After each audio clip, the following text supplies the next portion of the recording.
Visa തൊഴിൽ നിയമങ്ങൾ ലംഘിച്ചതിന് കടുത്ത ശിക്ഷയുമായി ദുബായ് സിറ്റിസൺഷിപ്പ് ആൻഡ് റെസിഡൻസി കോടതി.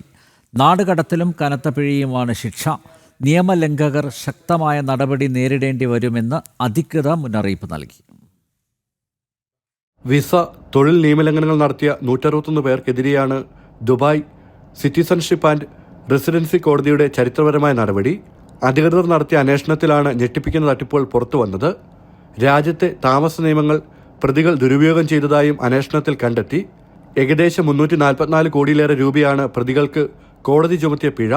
നിയമ നടപടികൾക്ക് ശേഷം 161 പ്രവാസികളെയും രാജ്യത്ത് നിന്ന് നാടുകടത്തും. പ്രതികൾ സ്പോൺസർ ചെയ്തിരുന്ന ജീവനക്കാരുടെ റെസിഡൻസി സ്റ്റാറ്റസ് നിയമപരമാക്കാതെ സ്ഥാപനങ്ങൾ പൂട്ടുകയും ചെയ്തു.